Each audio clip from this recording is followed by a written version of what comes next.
Bagaimana kabar kalian hari ini anak-anak? Baik semua ya? Alhamdulillah, jika baik. Ibu akan mengecek kehadiran kalian. Bagaimana? Apakah masuk semua? Baik, kalau semuanya masuk, Ibu tulis nihil ya.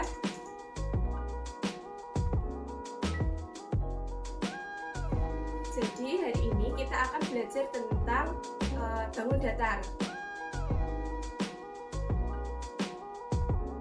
Apakah kalian ingat materi pelajaran kemarin?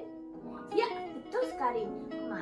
Kemarin kita belajar tentang FPB atau faktor persekutuan terbesar dan juga KPK atau kelipatan persekutuan terkecil.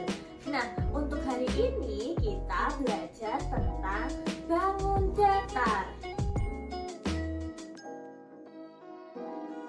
Jadi tujuan dari mempelajari materi tentang bangun datar yaitu yang pertama, kalian bisa mengetahui definisi atau pengertian dari bangun datar. Kemudian yang kedua yaitu kalian bisa menentukan keliling dan luas bangun datar.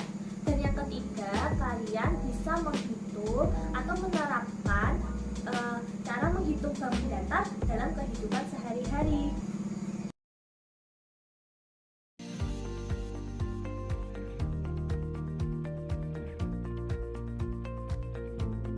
Kalau boleh tahu, hari ini kita belajar apa aja ya?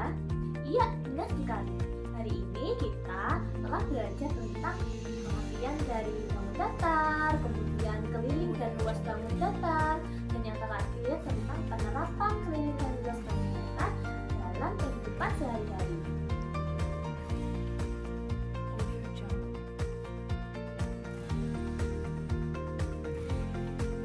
Nah, agar kalian lebih paham materi pembelajaran hari ini, Ibu akan memberikan tugas evaluasi. Silahkan buka buku siswa kalian halaman 10 dan dikerjakan di rumah. Untuk besok kita akan membahas materi tersebut ya anak-anak.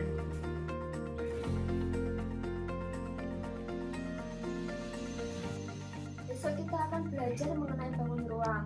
Silahkan dipelajari mengenai bangun ruang ya anak-anak.